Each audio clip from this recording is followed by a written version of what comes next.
stuck here. The cops won't bother me.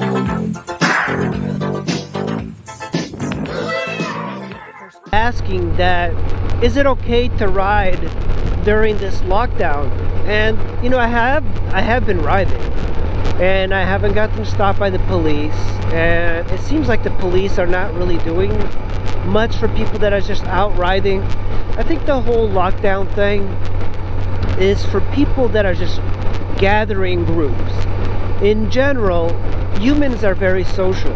You know, that we have restaurants, we like to get together, we like going to concerts, we go to gyms and kind of bundle together. But motorcycling, especially solo motorcycling, and even like group motorcycling, is a very independent action from one another. So this sort of action, I don't think you can be affected very much with this pandemic just from riding in the countryside. Oh, that's a nice car, nice Celica. You can't really get anything, so there's not much you can do. I think if you're speeding and acting like a jackass, they'll pull you over, and then they'll ask you, is this essential? So you could say it's essential because it's a outdoor activity, it's recreational outdoor activity, it's exercise, it's therapy, and all of those things are true, at least for me. I see motorcycling as therapy. But don't be afraid of going out there and riding, because the lockdown is more for people who are gathering in large groups in small spaces like restaurants, gyms, churches, and the cops really have other things to do than to deal with a lone motorcyclist that's just out riding in the countryside.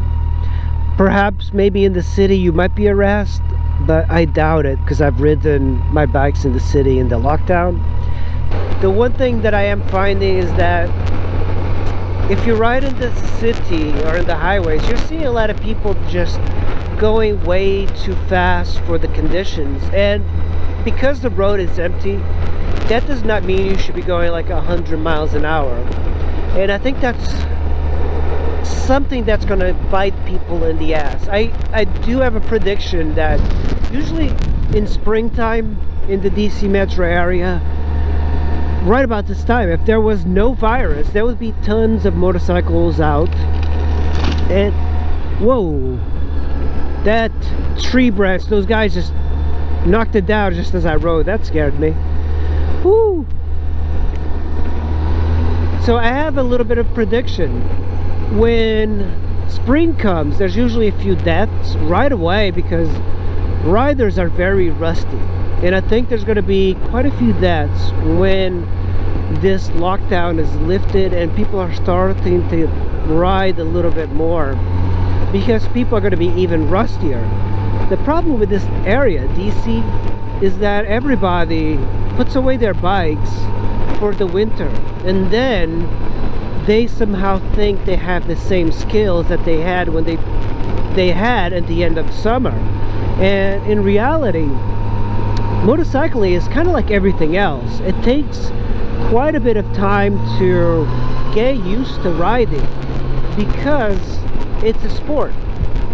You have to put a number of base miles on your motorcycle in order to get good. I kind of relate this to martial arts. If you are sparring every day, you're sparring all year long, then you're going to have your skills very high.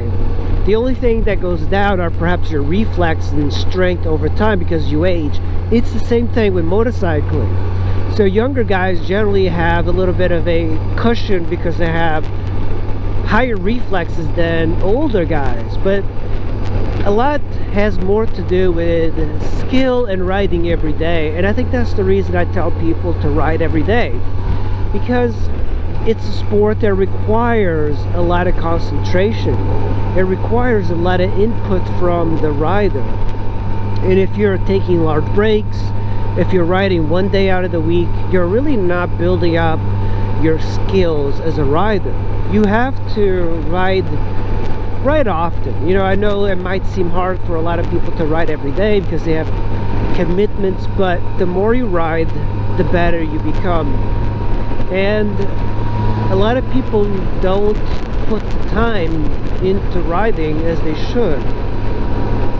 And around this area, of course, with winter, I mean, you essentially stop because it's very cold and people put away their bikes. So when you start back riding, you're as if you have yet to learn how to ride a bike. You become very rusty, and the danger is that you're going to get so rusty that you're going to go into a corner and you're just going to have a mishap. So what I always end up doing, even though I ride year-round, I end up, like, in the beginning of the year just riding much slower than I want, just because I know that I need to kind of oil myself in. I need to break myself in again in order to ride better. And a lot of people also exchange bikes in the beginning of spring. So you're going to be very rusty, you're going to be on a new bike, and you're going to have to relearn how to ride it. There's nothing really wrong with relearning how to ride a bike, but you have to go slow. But you should never feel safe on a motorcycle. You should always go into every corner as if it's your first time going through a corner. Don't be one of these guys that gets into an accident and then you just stop riding. There's so many of those guys. And motorcycling shouldn't be ultra dangerous. It's not like something that's crazy dangerous. I think people make it out to be because it's a combination of age, inexperience, and a lot of guys don't have a good mentor. That's why I think it's important to mentor new riders as they come into motorcycling.